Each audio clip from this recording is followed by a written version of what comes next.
Ergo, I am John Kane, and this is a special edition of in Resistance Radio on Indigenous Peoples Day. We are coming to you on WPFW, Jazz and Justice Radio, in Washington, D.C. Wait, D.C. What does D.C. stand? No, we're not even going to go there. Later we will. All right. So, again, this is a special Indigenous Peoples Day edition of Resistance Radio. And I want to first thank Katia Stitt and the folks at WPFW for giving me an opportunity to come to you on this special day. You're probably not used to hearing me on a Monday, so and certainly this Monday is a little special, and we're going to talk about that. It's not easy to talk about Indigenous Peoples Day because of it being a shared holiday still, but and we're going to get into a bunch of that. But again, let me start by thanking again WPFW for giving me the space and do a little bit of lifting for them.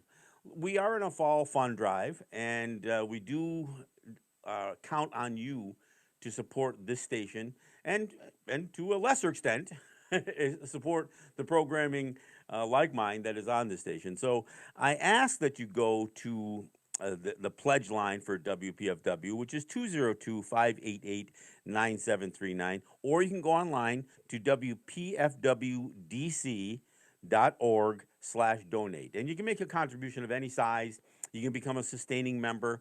We do have a special Indigenous Peoples Day pack, if you will, that we're offering up as a premium for a donation of $100, and that is again the Indigenous Peoples Day pack. It includes John Trudell, Dennis Banks, Russell Means, Winona LeDuc, in various recordings of their messaging, and many of those people, in fact, John and Dennis and Russell, they passed away.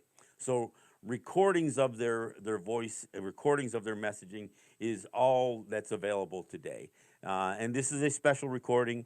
For a $100 donation, we will happily send you this disc so you can hear these four great voices advancing Indigenous issues, Indigenous rights, some cultural stuff as well mixed in. So again, for a $100 donation, we would be happy to offer this Indigenous Peoples Day pack to you. And again, if you call the pledge line, you can request this specifically, or you can make a donation of any size. But again, if you call the pledge line, which is 202-588-9739, you can ask for the Indigenous Peoples Day pack. If you go online to WPFWDC.org/donate, you can find this premium listed there as well. Again, it's difficult for I don't know, what do you say, Happy Indigenous Peoples Day. This is still a difficult holiday to celebrate per se, because it is a shared holiday, and it's a shared holiday with Christopher Columbus. It has been formerly known as, and it's still many places known as, Columbus Day. It is still celebrated in many places. It's still many school districts will list Columbus Day / Indigenous Peoples Day on their school calendar. There are parades all over the United States. New York City, in particular, has one of the largest Columbus Day parades. It has not been diminished by the rise of Indigenous Peoples Day, even though there's a certain level of competition, I guess, for claiming the day. Look, there are cities all over the United States, including this one, Washington, D.C., District of Columbia, that bear the name associated with Christopher Columbus. There are cities all over the country, Columbus, Ohio. There's an entire nation, Colombia, in South America. There's a British or a Canadian province, British Columbia. There are counties and cities and rivers, the Columbia River. I mean, this name is almost omnipresent.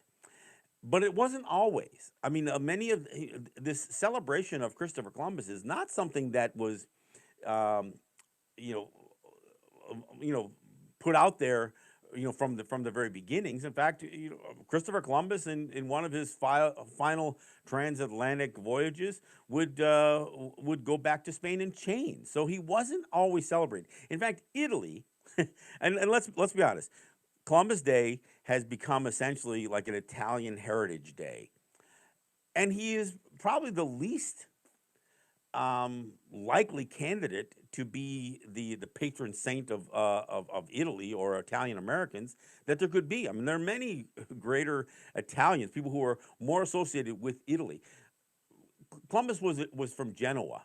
I mean, in 1492, Italy wasn't even a country; it was a landmass. It was the Italian peninsula. It was a land area, but it wasn't a country. So Christopher Columbus, in no way, shape, or form, represented Italy or Italians. And in fact, there was a distinction between places like Genoa, which is kind of less of the peninsula and more of the mainland of Europe. There was a distinction between the people of that area and others that might have been characterized as Italians. So I mean, there's an irony that there was such a push to celebrate Christopher Columbus by Italian Americans as some sort of pushback to frankly to the bigotry and the discrimination that Italian Americans faced. Um, Italy itself, the country of Italy itself, has only acknowledged the holiday since like 2004. I mean, that's how recent they've kind of ceded to the pressure, predominantly that comes from the church, because the church was bound to Christopher Columbus, uh, as was so much in the Western Hemisphere. I mean, the United States, Americans pushed this holiday more than anybody. Um, but there's a reason that there has been pushback about celebrating Christopher Columbus, and the history is pretty clear. It's pretty well documented, even by Christopher Columbus himself and some of his own uh, journals that he kept, but his contemporaries. Bartolome de las Casas is one of the guys that Howard Zinn relied on to tell the story of Christopher Columbus. There's there's plenty of documentation on the horrors that Columbus and those who would come after him, representing Spain, would would perpetrate against indigenous peoples. I mean, Christopher Columbus, for all intents and purposes, was the first American taxman. I mean, even before the indigenous population that he essentially dominated and oppressed would be forced into this perpetual servitude, slavery. He started by forcing them to pay him tributes of gold. So he was essentially taxing them for their very lives. They would be given this like a thimble, or they called it a bell or a thimble, that they would have to fill with gold, and then they would be lined up, and if they didn't have their thimble or their brass bell filled with gold, they would be punished, and sometimes severely punished by having their hand severed, or having other parts of their body cut or severed. And of course, if you cut somebody's hand off and you tied it and hung it around their neck, that was like a death sentence. That person would bleed out. And so the punishment for not paying tax, paying tribute to Columbus, was oftentimes death. And, and that worked for a while, but then they wanted more gold. I mean, Columbus's whole existence and his whole voyage was based on this avarice, this greed to try uh, to generate money. I mean, he wasn't a brave discoverer. He wasn't a cartographer. He didn't make maps. This is a guy who was a merchant seaman. He sold this idea that he believed he could make a not even a faster necessarily, but a safer trade route to the Indies, to India and Indonesia, the lands that were considered east of the Indus River. And why would you need a different route when you had look, Italy itself was closer to India through the Mediterranean Sea and such than Spain was. Columbus himself, he was closer to India and Indonesia before he left, sailed from Spain. He went farther away, including when he reached what we call the Caribbean, or what they tried to dub as the West Indies, because they didn't want to fully acknowledge, that his voyage was a failure. It never reached or achieved this trade route status that he was trying to. And why would he need this? Well, part of it is because Europeans had created such a terrible reputation that the inland navigational routes through the Mediterranean, and and going through the Black Sea and some of these other areas were unhospitable to them. They had created enemies. It was not a safe trade route, either by land or by sea, going that way. So they were hoping to find a way that could avoid having to go through the people that they had these terrible relationships with. I mean, the whole idea of a trade route is something that you establish through peace and negotiation. But that's not what the Europeans were able to. They weren't able to accomplish that. They tried to do everything by force, through colonization, through war, through massacres, through all that stuff. And when Columbus found a peaceful people that he honestly believed, and he took this to the grave, by the way, that the islands that he had reached were the easternmost islands of Indonesia, the Indies. He thought he reached the East Indies. He didn't know. In fact, he went to his grave believing that that's what he had reached. He didn't know that he'd reached an entire hemisphere, a landmass in the Western Hemisphere. He didn't even know that. I mean, so all of the myth about this discoverer and this bravery is just that. It's simply, it has been hyped up in such a way that it belies the truth. And of course, what Columbus's voyages did start was the beginning of what we call a 500-year genocide that continues to this very day. I mean, it's ironic that as I talk about Columbus being America's first taxman, that we would see violence throughout the centuries directly associated with the effort to tax Native people. One of the biggest massacres that took place in New York was the Dutch massacre of the Lenape in Manhattan, and that was over taxation. And part of that thing was the Dutch trying to control trade routes, trying to control who could trade up and down the Hudson River, and including indigenous people.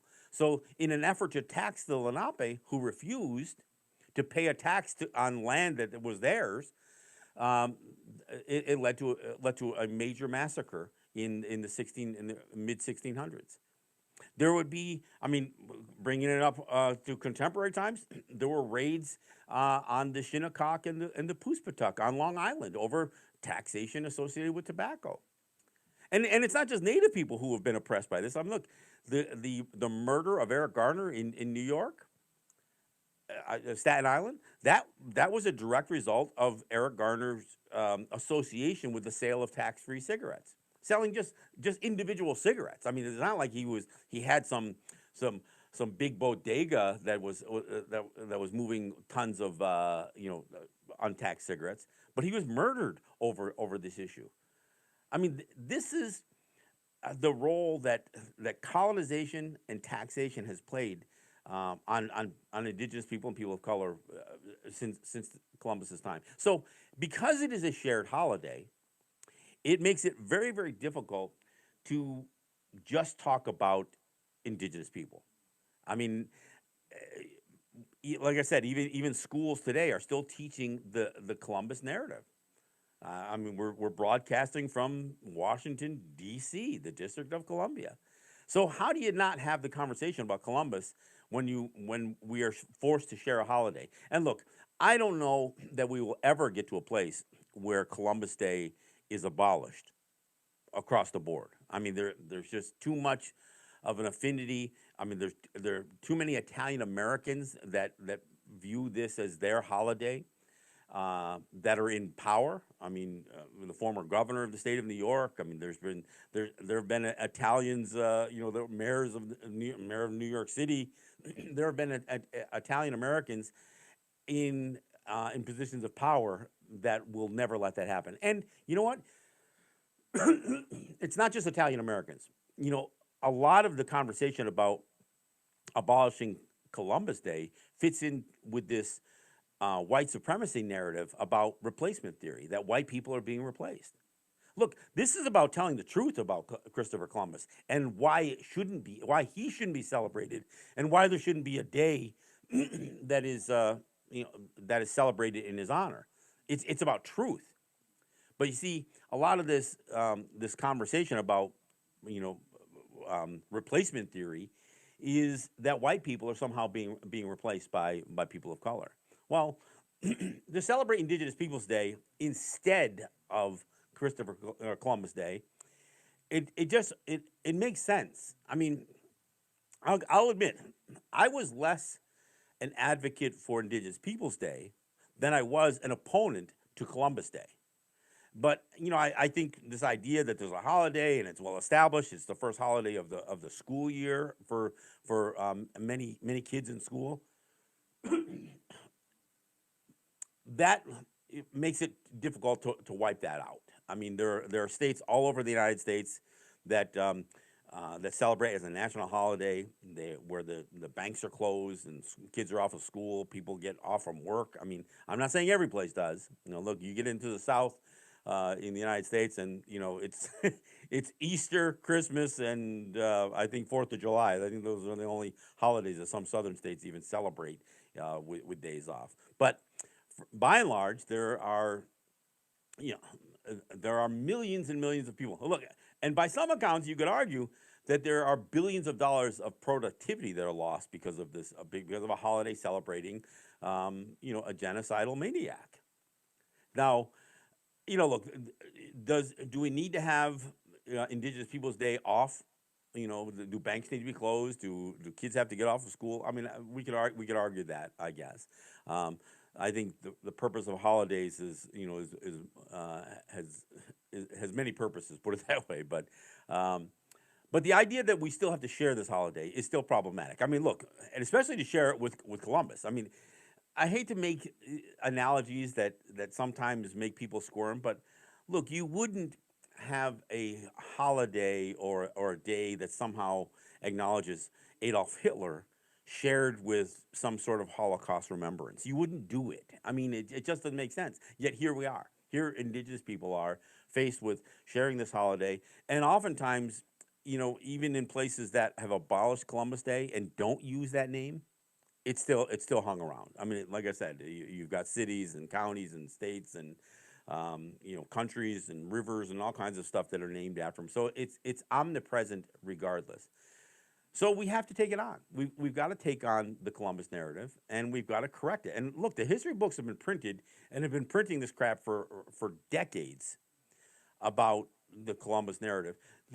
And it'll take a long time before that stuff is taken out from in front of kids. The whole 1492 Columbus sailed the ocean blue myth. I mean, all of that stuff.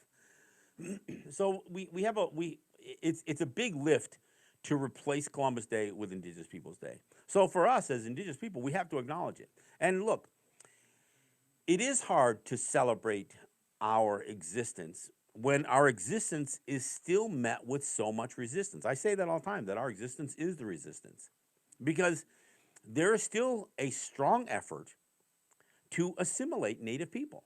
And assimilation is genocide. Colonization is genocide. I mean, and there's no other way to break it down. But if you're trying to make a people no longer exist as a distinct population, because you're trying to force American citizenship on them, force American taxation on them, force jurisdictional controls over our lands on us, that's still genocide, folks. And look, we are constantly plagued not just by states trying to enforce cigarette tax, but we're in a constant battle with the federal government over federal income tax. We have Native people all over this country living on lands, earning their incomes on sovereign territories that are in a constant battle with the IRS overpaying income tax. And frankly, there's no legal basis for Native people to pay the federal government income tax. I mean, here's what I think is really crazy. Think about this. There are people who serve in native governments. I'm doing this program from the Seneca Nation territory of Cattaraugus. There are Seneca Nation elected officials who, when elected, have a paid position where they have to pay, again, according to the IRS, they must pay federal income tax on the money that they generate as elected officials for the Seneca Nation. I mean, think about that. You have to pay another government, one that you're often too often in some sort of pitted controversy with, conflict with. You have to pay the United States government a portion of your income that you generate in the service of your own people on your own land as an elected official. I mean, it's absurd. This is the battle that we still have, and it still rages on. And so we have businesses on our lands that oftentimes are in a constant struggle with state taxing authorities and federal taxing authorities. I mean, it still exists today. And I hate to reduce it down to dollars and cents, but let's be honest. Columbus's voyage was over dollars and cents. The slavery was over money. The stealing of native lands and committing genocide against native people was all over money. It was all over colonization. It was all over gaining capital. One of the ways that the United States would constantly bolster its economy was taking new lands, expanding westward until they ran out of space. Then when they ran out of space, they went to Alaska. They went to Hawaii. They went into taking other lands, territories like Puerto Rico and yeah, the islands of the South Pacific. I mean, that is just the nature of things. All right, so in case you're joining me late and you're wondering why am I listening to John Kane on a Monday on WPFW, this is a special Indigenous Peoples Day edition of Resistance Radio. I am grateful to WPFW for giving me the space and giving me the opportunity to speak on this day that is oftentimes difficult to call a celebration as much as a solemn remembrance because of what the Native struggle has been. But here we are on WPFW, Jazz and Justice Radio. We are in a fall fund drive, so I want to remind people that we do count on listener-supported donations. That's how this station exists. That's how all the Pacifica stations exist, including WBAI that I do a program on in New York City. But we count on you and we need you. So I'm asking you to go to the pledge lines. I'm asking you to go to dial 202-588-9739. That's the pledge line for WPFW.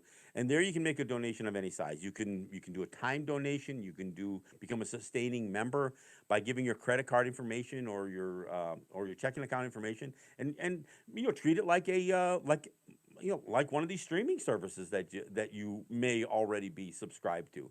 It is actually becoming a member of the station, not necessarily paying for a subscription. But if you want to treat it like it's your $15 a month, like you pay for Netflix or Disney Plus or whatever else, then so be it.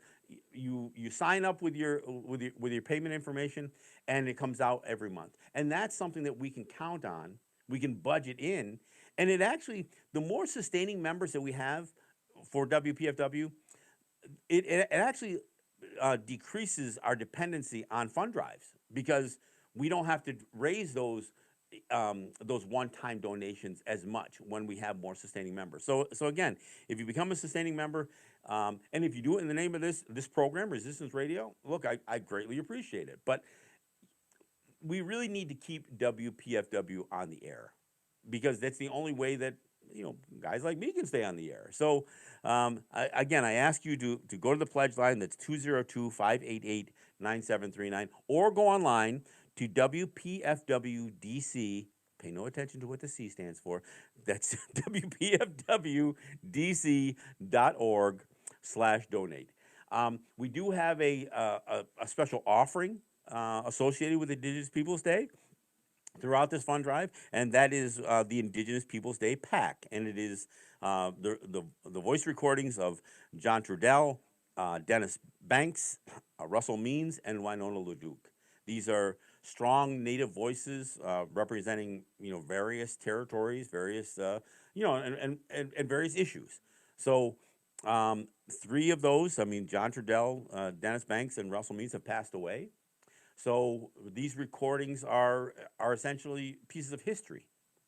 Um, Winona LaDuke is still a public speaker, still a public advocate, but those three men are no longer with us. So this is your unique opportunity to have these recordings. To own these recordings and to have these voices available to you. And for $100, we'd be happy to send you the compact disc with these recordings on it. Again, it's the Indigenous Peoples Day pack. As you make that call to our pledge line, you can ask for it specifically. You can look it up online when you go to wpfwdc.org/donate. And again, the pledge line once again is 202-588-9739. And again, if you are joining us late, I am John Kane. I am the host of Resistance Radio, and this is a special Indigenous Peoples Day edition of Resistance Radio. And look, we have to talk and provide some tough truths to the myth of Columbus, the narrative that everybody has been taught, and we can't. It's hard to talk about Indigenous people without talking about the history. And one of the things that I often have to remind people is that Christopher Columbus was actually among the first transatlantic slave traders. The first vessel to cross the Atlantic wasn't bringing African slaves to the Western Hemisphere. It was bringing native slaves, enslaved native people, including little girls. And this is documented by Columbus's own hand, by the way. So this isn't just Howard Zinn making this stuff up.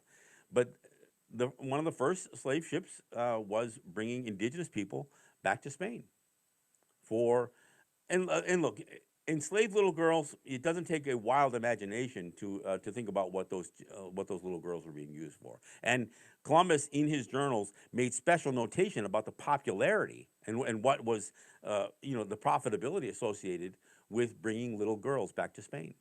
So, I mean, this is among the horrific things that Columbus was responsible for. I talked about Columbus being a tax man because he literally made individual native people pay a tribute to him on I don't know if it was a daily or a weekly basis, and if they didn't fill a thimble full of gold, and it may not have been a lot, but gold was a very, very, very valuable commodity, especially to Europeans, right? If they didn't fill that thimble, they would be punished, severely punished. They would be they'd be mutilated. They'd have their hands cut off, and which would mean they would bleed to death. Look, I want to mention something here. There is a very good film, although it's a Spanish language film with subtitles. If you get a chance to get this film, and it's called Even the Rain, and it is really a terrific film. It's a film about making a film about Columbus. It's still a dramatic piece. It's not a documentary or anything. But it really illustrates not only what Columbus's behavior was in 1492 and after, but it also talks about the lingering effects of racism and colonization on an indigenous population. It is a terrific film, and I think it provides some great factual data, but also just it's a great story. So I would encourage you, if you haven't had a chance to see this film, to get a copy of it and watch it several times. And again, if you don't speak Spanish, you're going to rely on subtitles. So sometimes you have to watch it several times so you don't miss what's on the screen as you're reading the dialogue. So it is and of course, if you've watched films with subtitles, you know what I'm talking about here. I would strongly advise, if you do get a chance to watch this film, and I don't know, I'm sure you can pull it up on one of the streaming services, Netflix or whatever. I have a copy of it myself. I've actually screened this film several times in New York City and other places, and it's, again, powerful film. It really sets it's the origin story of European contact, essentially, and the lingering effects of it. It talks about Native resistance then and today. It is, again, it's a terrific story. It's one of the best films that I could recommend to anybody who wants to you learn a little bit about Columbus Day, Indigenous Peoples Day, all of it. It is a great film for that purpose. So again, Even the Rain, a great film. I recommend it highly, and and I would also recommend that if you can watch it with somebody who speaks Spanish. So some of the nuances that you may not pick up reading subtitles, you may be able to get from you know from somebody who's partnered with you to watch the film. So again, recommend it very very highly. Um, this trying to celebrate Indigenous Peoples Day is sometimes very difficult because of the struggles that we continue to be you know be experiencing. On my last my show from last Friday, I talked about how much I don't think people fully embrace or understand the depth, the scope, the scale of what Native people experienced through 150 years of residential schools slash boarding schools that were that was paid for by the federal government, both the U.S. and Canada, and they were run by the churches. Because one of the things that I don't think we, even as we talk about things like truth and reconciliation, what we don't own, and when I say Native people don't own it, but nor does the Canadian or federal government, the U.S. federal government, own the fact that they can boast that those residential schools were tremendously successful, and they were. Our populations were diminished. Our family ties were severed. We had, you know, the our names were taken away. Our ability to even track our family lineage was erased. It was wiped out by 5 generations of these schools. And no other people have experienced this except for Indigenous people. And Indigenous people did experience it in Africa, in Australia, and in South America. And of course, when I talk about Indigenous people experiencing this at the hands of the United States, I'm including Alaska Natives and Hawaiian people as well, because these schools existed in all of these areas. And and I almost hesitate to call them schools because there wasn't education. This was the policy of these things was kill the Indian, save the man. But there wasn't a whole lot of saving going on here. The deaths associated with these schools, the mortality rate was sometimes in excess of 50%. That meant that 50% of the people, the kids, the students, these children, died at these schools. And of course, the mortality rate was higher during tuberculosis epidemics or the Spanish flu. But the mortality rate was high even in the absence of these plagues, so to speak.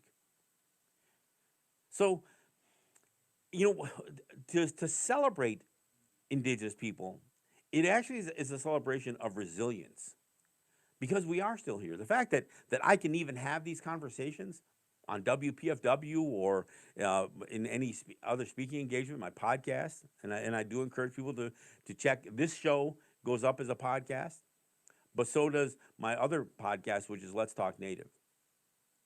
And the fact that I'm still here able to do this stuff is a testimonial not just to my personal resiliency, but to the resiliency of Native people. And I say the same thing about any people who had to withstand oppression. Black people, brown people from wherever they're from. But for Native people, there is a distinction because much of what we're fighting for, when I talk about our existence, I mean our existence as Indigenous people, as a people who have not completely caved in, although we've certainly been affected by colonization. We haven't caved into it. Many of us fight for sovereignty. When I talk about our fight over taxation, it's because we don't feel that they have a right to tax us. We never gave that right to them. We never gave our lands away. We were defrauded out of lands. And to those who think that this is just about, well, to the victor goes the spoils, most Native people were never at war with the United States.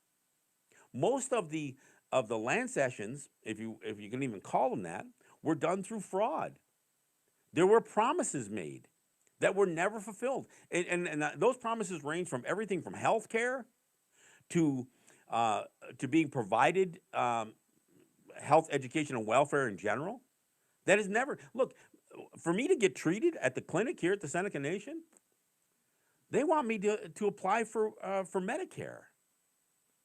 I mean, that's, I mean, they run that through the state um, welfare system. It isn't the federal government fulfilling its promise.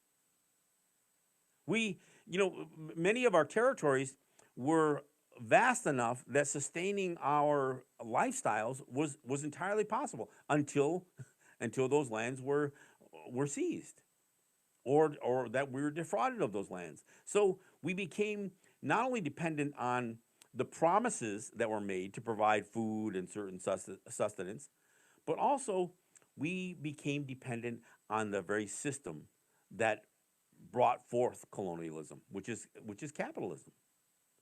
And as we entered this area, as we carved out a space within the tobacco business, which was ours originally, it was one of our trade goods.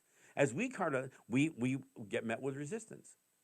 As we pushed gaming on our territories as something that we could offer as a unique product to the general population, we fight. We have New York State fighting us over gaming revenue. Everything that we do, including now one of the big things that's happening on native territories are cannabis dispensaries, sale of marijuana. Most states, many states have legalized recreational marijuana, so our people jump into that. Why? And why do we jump into the controversial businesses? Well, I'll tell you why. Because if we don't have a large margin to play with, whether it's through fuel, motor fuel, tobacco products, gaming, or now cannabis, we can't survive. Why? Because we have people who are having their accounts seized by the IRS or by state officials on a fairly regular basis. So we have to actually only operate in these very high margin industries so we can withstand the legal challenges, so we can withstand the seizures of accounts or products and that kind of stuff. I mean, that's what our existence is today. Now, I'm not talking about Columbus here.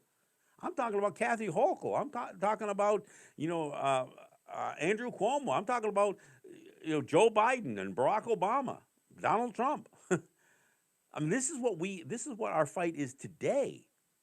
So when I say genocide isn't just a term that we use for the past, that genocide continues, as long as I have to have a 45-minute debate with somebody on how I'm not a US citizen because I never accepted that. When I have to talk to a congressperson anywhere and say, look, no, I'm not in your district because I live on native territory. Well, yeah, but where's your native territory? It doesn't matter. You don't represent the Cattaraugus territory of the Seneca Nation.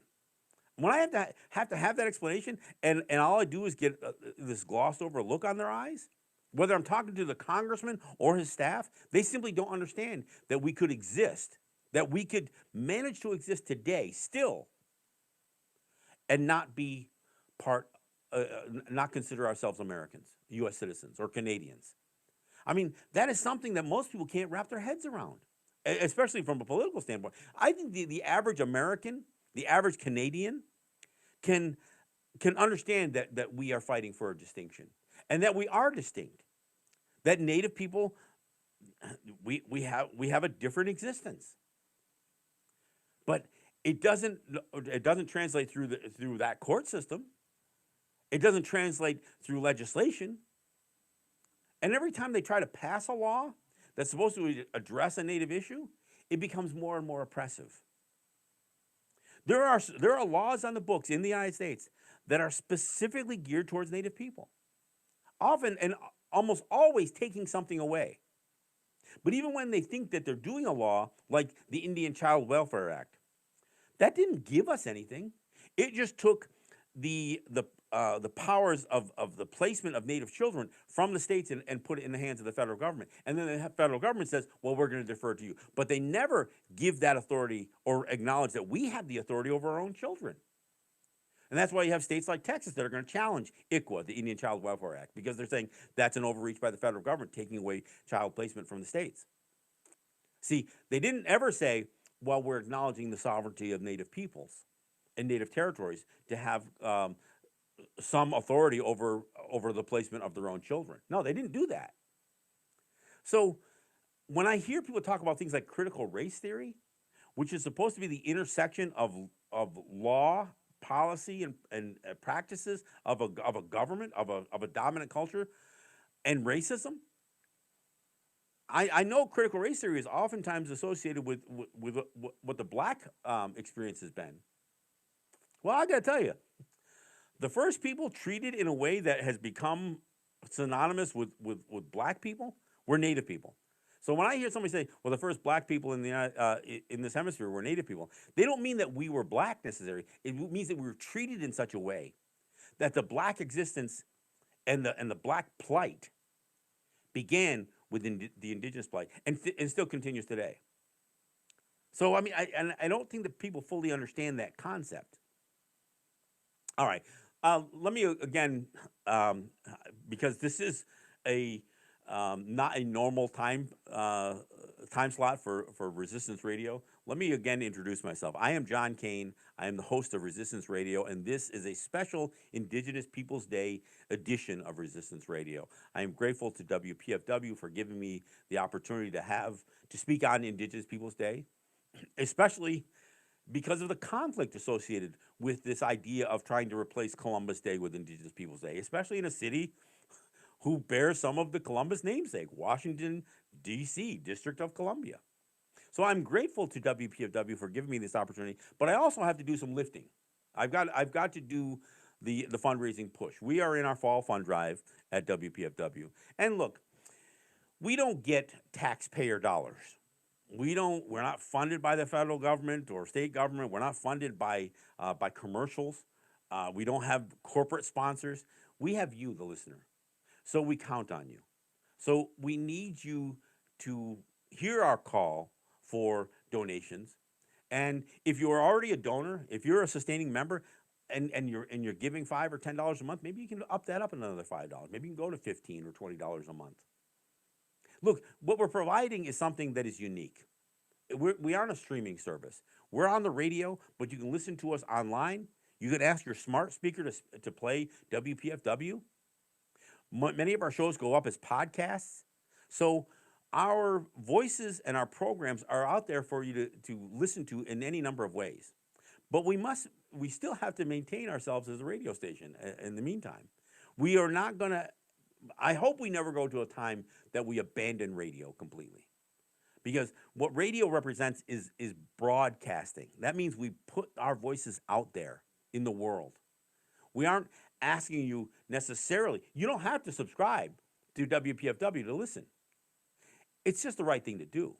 It's the right thing to do to make a donation to the station. If you listen to the station, if you listen to this program normally on Fridays, but on these special events, if you listen to Resistance Radio, I hope you'll make a donation. I hope you go to the pledge line, which is 202-588-9739, or you will go online to wpfwdc.org/donate.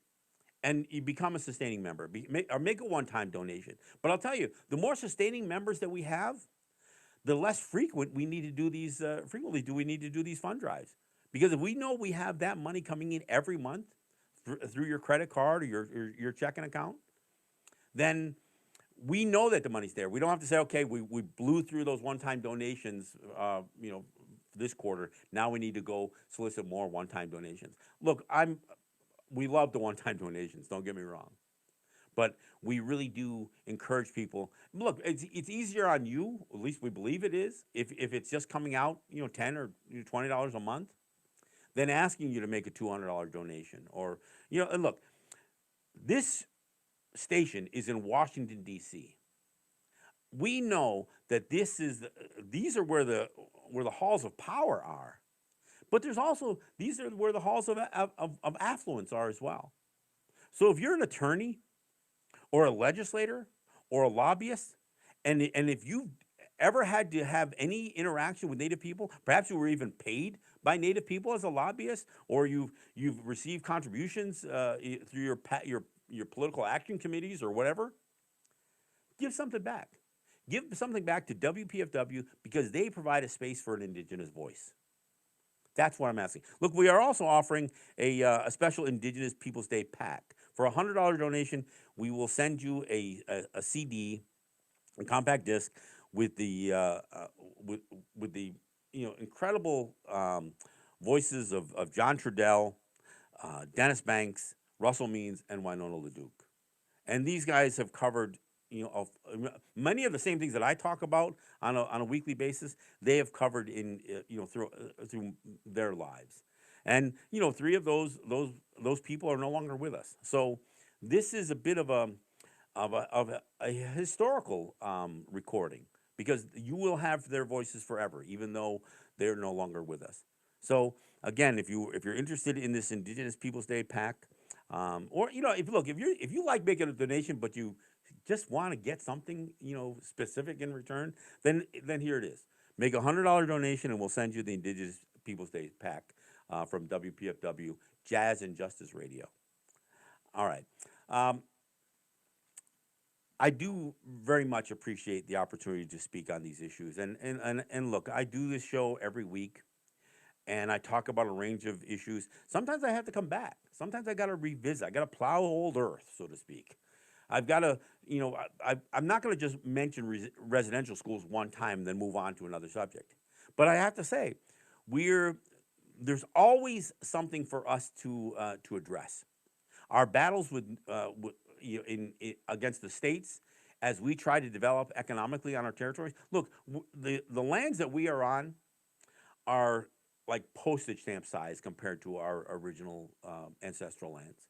We have been swindled and cheated and defrauded out of lands. We've had our population reduced, and more importantly, and this is when I talk about the residential schools, I have to acknowledge that not only did this stripping of our children away from our communities make it easier to take land from us, but by changing our names, by eliminating our language, and oftentimes killing some native languages didn't survive this at all.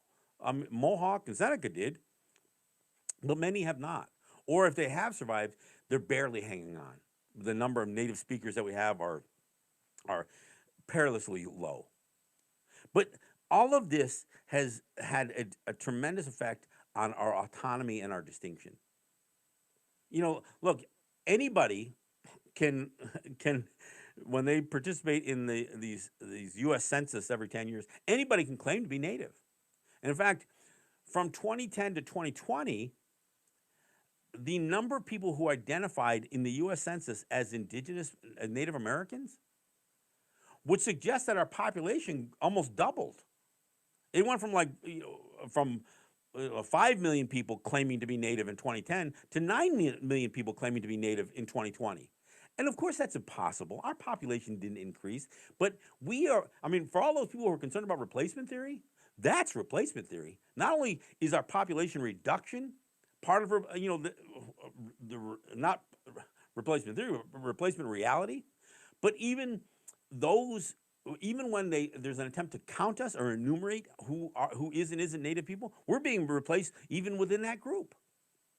There are more people who claim to be, and I'm not just picking on Elizabeth Warren or anybody else who claims to have some family lore that says their grandmother was a Cherokee princess or whatever. The reality is there are likely many people in the United States who have some small amounts of Native ancestry. Why? I'm going to tell you why. Because Native people were raped. There was a rape culture that came. Look, like I said, that first transatlantic slave ship went from the Caribbean to Spain, bringing little girls to be sold to men in Spain. It doesn't take a genius to figure out what for. The rape culture that came with colonization plagued every territory that they went to. And in fact, Captain Cook, who sailed, who first came upon Hawaii, was apprehensive to allow his men to go to the island. Why? Because he knew his men were so plagued with venereal diseases that if they went to those islands with the rape culture that the Brits had, on that ship, and look, these seamen were usually of all kinds of diverse European background. But he didn't want his men to go onto the island because he knew it would probably result in a 20% population reduction. He did the math. Why and how did he know that? Well, I'll tell you how he knew it. Because this is a guy who had sailed to many places before. He knew what his men did, raping women and spreading venereal disease to people who didn't have the resistance built up to these European diseases. And these venereal diseases were European diseases. Make no mistake about it. So the fact that Native people had to endure this rape culture, the fact that black people had to endure this rape culture, and the fact that again slave populations or the enslaved Africans who were brought to North America were oftentimes uh, enslaved with Native women. So I mean, they didn't want to bring Native or black women from Africa so much. They wanted the workforce, so they brought men, knowing that they could breed them with Native women when they got here. So yeah, there's probably a significant number of black people who have Native ancestry. Look, we shared in the plight together. And the other thing that is a matter of fact is many slave states refused to allow a Native person to identify themselves as Native person. They said, nope, you're either black or you're white. So, by the power of the pen, by enumerating the American population, they could say, nope, you don't exist as a Native person anymore. I mean, they didn't have to kill us. They just said, no, you're black now. Even if we didn't have any black ancestry. And of course, there was a lot of race mixing between Native people and formerly enslaved Africans. I mean, that did exist. But there was also the rape culture of Europeans. I mean, Thomas Jefferson, in spite of this notion of white supremacy, these white supremacist males had no problem raping and having sex with people who they thought were beneath them, not just physically beneath them, but from intellectually beneath them, genetically beneath them. So that's how certain parts of the broader public can make these claims. I'll tell you, anytime I hear somebody say, "Well, my great great great grandmother was a Cherokee princess," I says, "Well, so did your great great great grandfather just rape a Native woman?" And I think that's a legitimate question to ask, although it sounds like a pretty terrible thing to say. But that's what the rape culture brought with colonization to Native people and to people of color. That's what it brought. So while I want to celebrate Native culture, Native resiliency, it is really difficult because we're still in a major state of conflict all the time. Not just over things like Columbus Day, but we're in a state of constant conflict with state governments, with federal governments, with the church, with policymakers, with the corporate USA. I mean, many of our fights are with oil industries trying to put pipelines through our territories. The Standing Rock, that wasn't just a government. A private sector industry that we had to fight. That had the support of state government, had the support of county sheriffs and federal authorities. That's where our conflicts come from. I mean, the attack and the invasion of the Black Hills was chasing gold. And it was pushed by the private sector. It wasn't just the federal government. Yes, they used the military to commit these massacres against Native people. But that was driven by the greed of white businessmen. So this is what we're in a constant struggle with. I mean, look, when Native people got involved in gaming, it was Donald Trump who went before congressional hearings and said, well, they don't look Indian to me, as if he somehow is the judge of somebody's Native ancestry. This is what we endure. So while I have to celebrate our resiliency and our ability to endure all this stuff, I can't get away from talking about what it is that we have to endure and how that history from the first person that Columbus grabbed gold from in the Caribbean island to my friends today that are still having their tax fights with the IRS. From the first person who was killed for not submitting to Christopher Columbus, to the Lenape who were killed for not submitting to the Dutch, to to our people who are still refusing to melt into American society. And look, I have to say this. I got to talk out of both sides of my face on this one because I know that Native people have been assimilated. I think that there's probably the majority of Native people embrace American citizenship or Canadian citizenship, but there's still an awful lot of us who don't. There's probably the majority of Native people have succumbed to this to Native or to Christianity. Why? Because 150 years of forcing it upon our people, but not all of us do. So our fight continues. But and anybody who's ever come to know me, they realize that as serious as I am over these issues, and as angry as I am over some of these issues, I am not an angry human being. Look, I'm the grandfather of 10 grandchildren. I have 3 children and 10 grandchildren. I am not an angry person. I've been married to my wife for over 40 years. So I am not living in a state of conflict on the home front. But I'm constantly at odds with the forces of racism that Native people experience. And that is a racism that is denied. It is denied by the general public. It's denied by policymakers. It's denied by the media. That's why I'm so grateful to WPFW that allows me to come on to this station and talk about what Native people experience in terms of racism and oppression. And not just from a historical standpoint. Look, and there's plenty of history. I could grab any 10-year period since Christopher Columbus came, across the Atlantic. I can grab any 10-year period and just concentrate on that 10 years. But the reality is, again, as per my last show when I talked about the scale of what the residential school era was. I mean, it's crazy for me as I tell people this, and I had this conversation with one of my grandsons just yesterday. Think about the fact that these residential schools existed from the Civil War through the Vietnam War, from Abraham Lincoln through Ronald Reagan.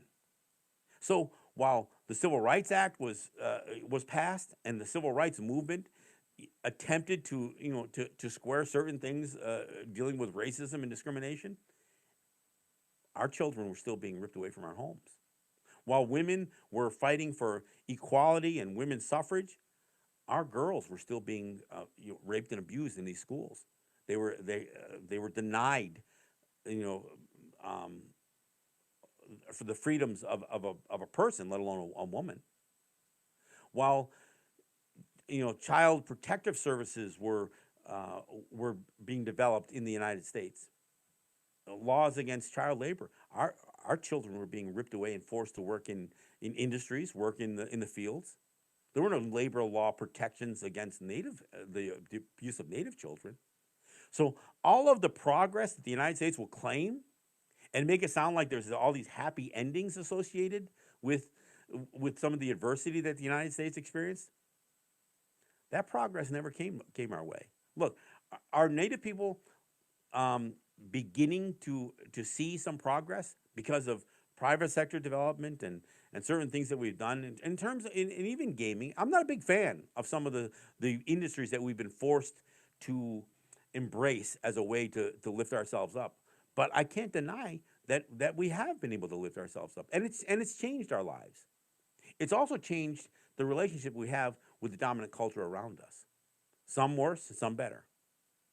So, yeah, on this Indigenous Peoples Day, I am grateful for both the time to talk about it, but I want to wish everybody a happy Indigenous Peoples Day. I want to wish everybody. I want to. My one wish is that you will learn some of this stuff. When I tell you to check out a movie like Even the Rain, or I tell you to check out some of the voices on this CD that that WPFW is offering for $100 donation. This Indigenous Peoples Pack.